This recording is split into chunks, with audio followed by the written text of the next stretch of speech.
So we have warned you time and time again that CRT was nothing but a front to return our schools to a more Eurocentric, white-friendly version of history. And today, Governor Youngkin took the first steps in that, in which he released his K-5 curriculum. In that curriculum, they have completely removed Martin Luther King Jr. from the elementary curriculum. They have completely removed one of the most prominent people of color in American history. He has created the environment that has led to this. What they say is that the updated standards now say that enslaved people develop skills that could be applied for their personal benefit. Slavery was the darkest moment of American history, our biggest shame. People got torn from their homelands. Men, women, newborns, put in the bowels of ships, shackled, made to row from Africa to America, then brought here and sold off like chattel, separated from their children, beat, whipped, worked to death, raped. How dare you? Shame on you people in Florida. How dare you try to whitewash slavery? And to the Commissioner of Education in Florida, Manny Diaz, a Cuban American, that is like saying that there's a redeeming quality to Cuban political prisoners under Castro. Yeah. When you don't have freedom, you don't have anything. Family, whitewashing Black history has always been a thing in America. White Americans, especially the supremacists, are always afraid to share the real history because they know that whatever they did to Black folks was unimaginable. It was inhuman. So many a times they tend to whitewash the real history of Black folks to ensure that they can be able to eliminate crucial factors in this history. Family, right now, they are even going ahead to lie to children that during slavery, what actually happened was white people teaching Black folks, skills, how to till lands, how to work on farms, and that has always been a big lie. They bought slaves from Africa to ensure that they were able to get these learned people who had skills of tilling land, because these Black folks were already farmers then. So they brought them to America to ensure that they were able to till and farm in their plantations. And these are some of the few lies that they've been lying and whitewashing Black history. So family, in this video, you will see white people confess about their people whitewashing Black history. Once the video is done, we will get back and do a critical analysis about the same.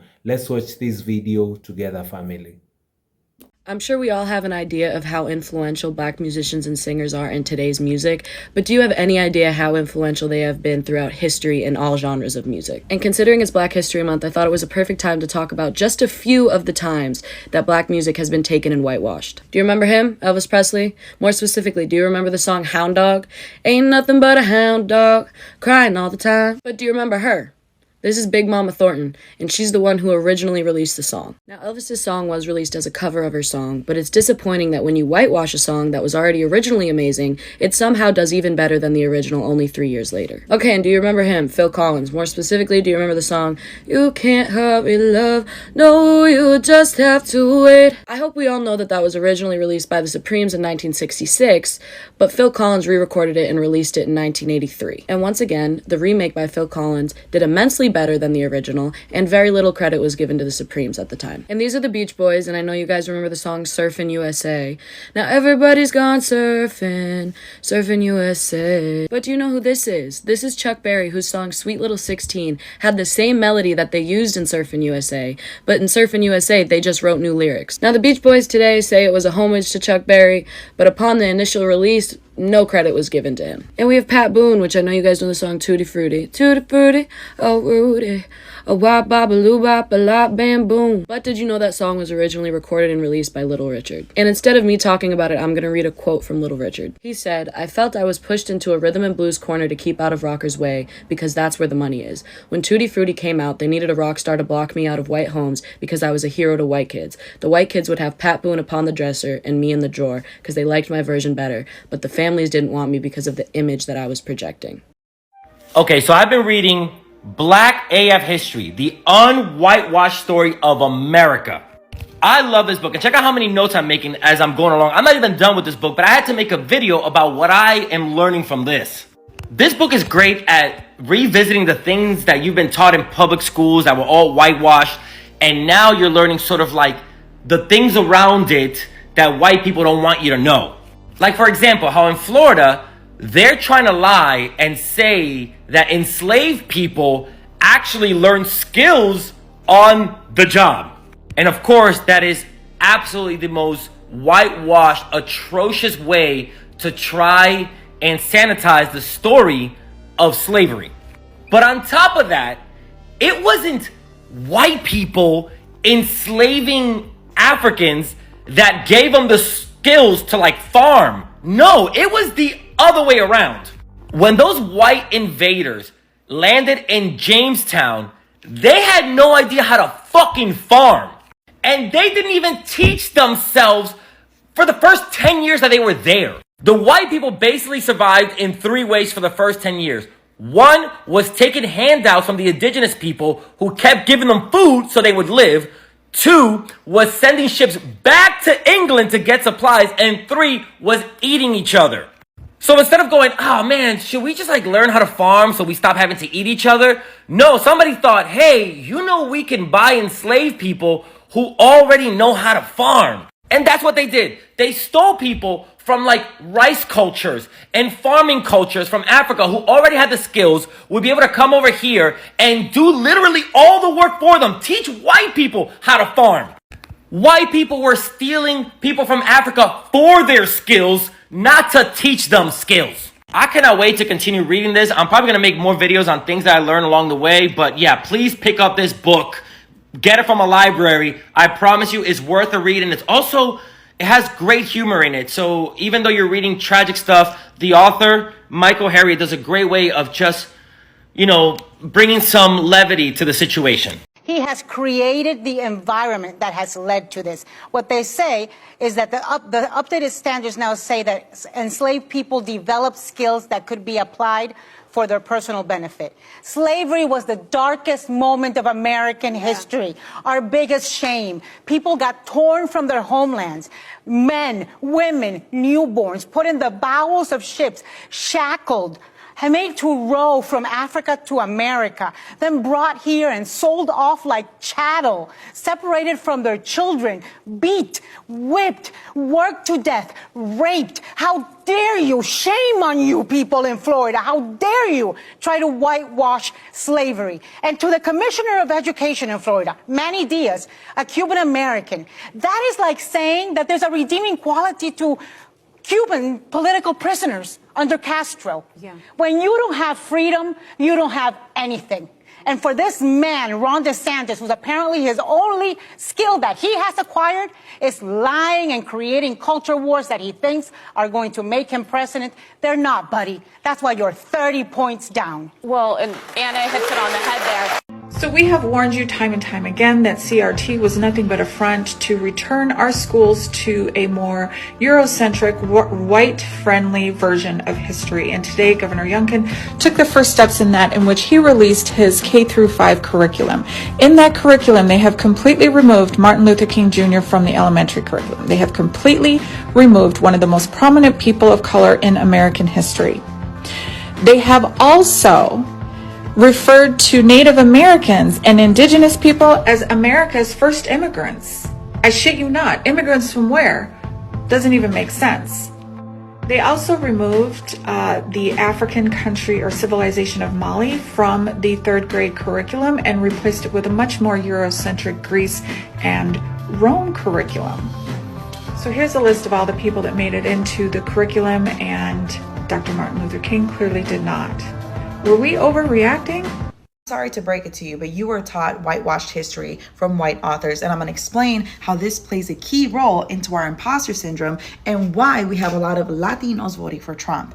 If you were taught real history, you were taught why Mexico actually lost their country through deceit. They had to give it up because they had no choice. Or better yet, you would have been taught how it was legal in Texas to lynch Mexicans. What about that the U.S. has been using delousing procedures with Zyklon B and other chemicals to clean Mexicans at the border that were coming here to work. And these same procedures were used to inspire Nazi gas chambers. Weren't you taught about the Zoot Suit riots here in LA? Why weren't you taught that indigenous people, aka Mexicans, and all of those people that come from Latin America were also enslaved next to our Black brothers and sisters? That we were also not allowed to go into the restaurants or their theaters, or better yet, how we weren't allowed to use the pools until the very last day prior to cleaning because we were deemed as dirty. Prior to Brown versus Board of Education, it was actually a Mexican and Puerto Rican family that helped desegregate the schools here in California in the OC. And that case is known as Mendez versus Westminster. And the young lady that went into that school first, the desegregated school, is actually still alive today. You can look it up.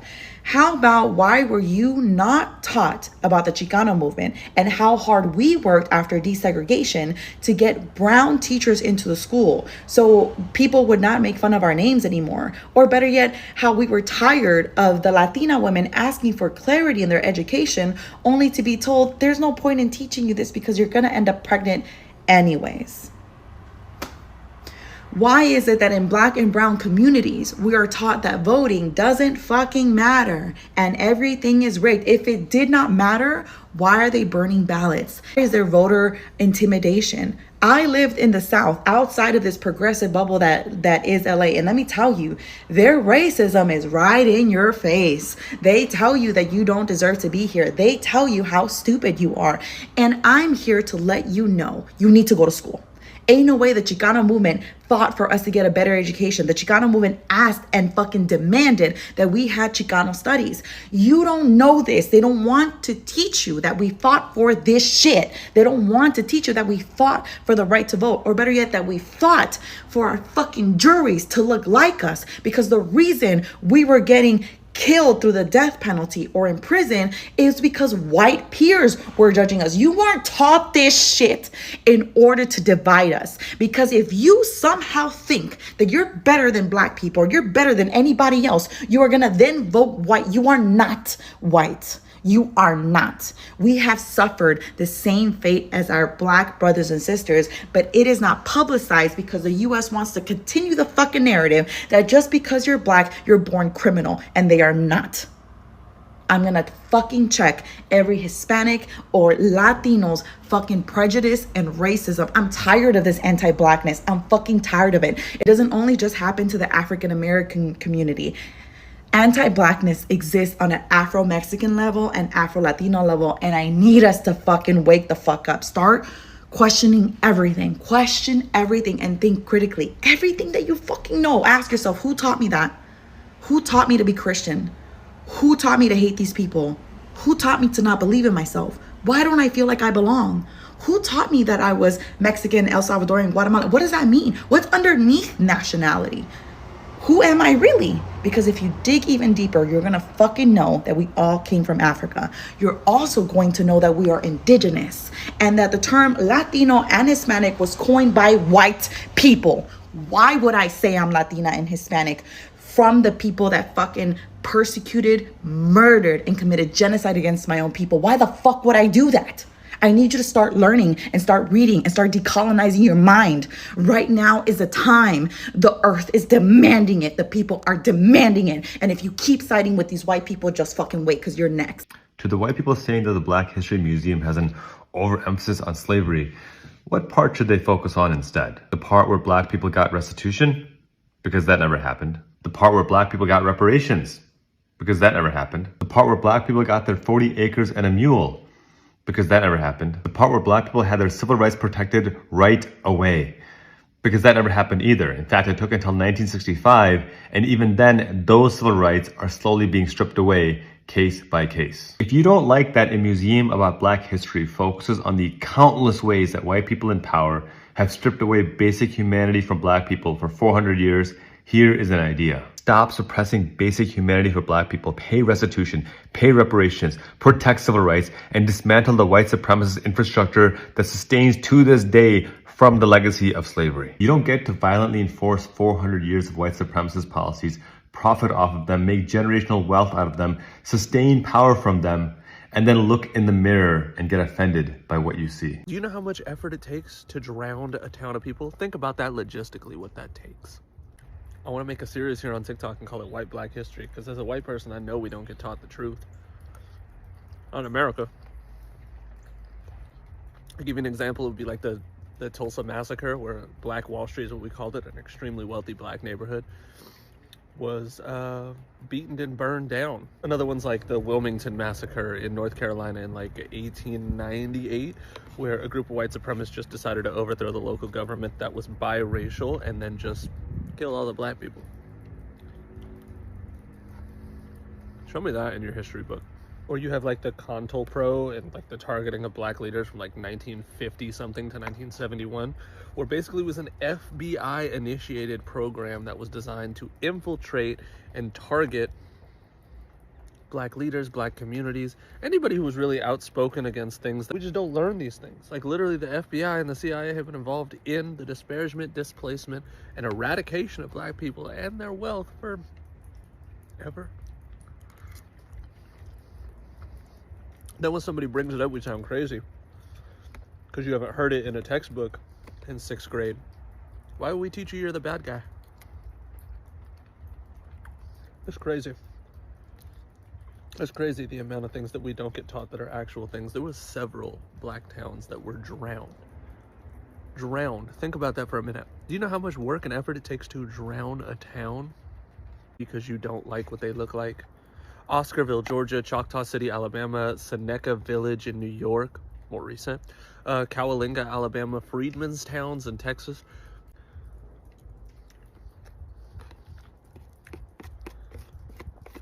That's black-white history, though. Family, the real history of black folks is a threat to the white power structures. The white supremacists are afraid of the real history of black people because with that being outside there, they cannot be able to maintain their white power structures. When the truth comes out, they know very well that they'll not be able to depict black people as inferiors, and for them to even maintain the status quo, to maintain their supremacy on top. Family, we all know the real history of black people. Black folks were innovators. Black people were builders. Black people had a lot of knowledge. And white folks took advantage of these very skills. That's why they started slavery. That's why they went to black lands and bought them, took them forcefully, brought them to America to ensure that they were able to work on the lands that they had stolen, from the indigenous Americans. So fam, you've heard from white people confessing and saying how their people whitewashed black history. And fam, that is something that myself, I take a lot of what do I put? I'd say I put a lot of respect to these people, even for coming up and to speak, the real truth. Because many a times, many white folks support the whitewashed version of history. When we look at the American curriculum, specifically American schools, they try so hard to whitewash black history. They want the children in America to learn a different history because they want them to know that there are people, were people who are innovators, but indeed they were not. They are teaching children in school that whatever happened during enslavement was white people teaching black people skills, for farming. But in real sense, we all know the truth. Black people brought the skills. White folks did not know, how to handle the farms. They in fact were depending on the natives to help them with food and give them handouts. When they arrived in America, they couldn't farm. That's why they went and brought black people to come and work on their farms. Family slavery was the darkest moment in American history, and it was whitewashed in schools. They brought a whole different version of slavery to ensure that they are able to lie, to the new generation about what they did. They knew that whatever they did was inhuman. So they had to come up with a way to lie to the children in schools, to come up with a way to justify whatever they actually did. Family CRT, The schools are teaching Eurocentric, white-friendly version of history. They are removing prominent black leaders like Martin Luther King Jr. Family, if you want to talk about black history, how do you erase the works of people like Martin Luther King? That just shows you that these people were a threat to the white power structures. That's why they are trying to eliminate these people from black history. They're trying to twist, some of these stories from black people and people who actually fought for black folks, even to get the freedom they tend to have today in America, Right now, they are saying that Black History Museum has an overemphasis on slavery. What part do they want the museums to focus on? That is not about slavery. What is nice about slavery? The other day we saw Donald Trump saying that the museum, of African American heritage is is putting over emphasis, a lot of emphasis on the black history, specifically on slavery. What do they want to be put in those museums? What lie do they want to be put there? They want to whitewash the history of black folks that is already presented in a museum. They are not even afraid, of removing some of these artifacts. They say that those artifacts should be returned back to their original owners. They are not needed anymore in the museum. Is our history as black people a threat to the white power structures? To me, I think it is a threat, because now, why are they pushing so hard to ensure that they eliminate the history of black people in America? What did they do wrong, that is troubling them, that they do not want the next generation of Americans to get to learn about? Family, that already shows you that whatever they perpetuated in black communities in America was something that is bad. That alone can tell us the fact that they try so hard to erase, to whitewash our history, just shows you whatever they did was a wrong thing. The fact that today they still insist that they were innovators, and they actually tried so hard to take the roles of black folks, of innovating a lot of things in America, and taking those roles as people who actually did, the things that black people discovered, is very wrong. In Florida today, they are lying and saying enslaved people actually learned skills on the job. That is whitewashing and trying to sanitize the real story. In fact, they learned skills from black people. They had no idea how to farm. They were depending, on the natives, the indigenous people, to survive. They used to take handouts from them and even borrow food from the people. They also sent ships back to Europe to get food supplies. These people did not know how to farm. It was getting difficult for them to survive in America. So they chose to go and buy slaves, to take black people forcefully, bring them in America, stripe them off their families, break the family unit, rape our women, break families. Family, it's a very sad history. But now they lie to children in school and tell them that whatever happened in the time was them trying to teach black people the skills in farming. Look at how it even does not make sense, These people sent ships back to Europe to get supplies before they got black folks to work in their farms. And the funny thing about their history that they do not want to tell you is that in the time they used to practice, eating each other. They were eating other human beings. They did not know how to farm. They did not have a way to supply food amongst themselves. They had to sort for that. So family, let me know in the comment section down below what you think about today's video and about white people even coming up, talking about whatever they did to black folks in America. Family, like the video so that it can be recommended to other YouTube users, and I'd be very, very grateful. Lastly, I'd highly appreciate if you all took your time to subscribe to the channel. We are currently on the road to 50,000 subscribers. Guys, I'd really appreciate if you all take your time to share, like, subscribe to the channel. Thank you, and see you all in our next episode. Goodbye for now.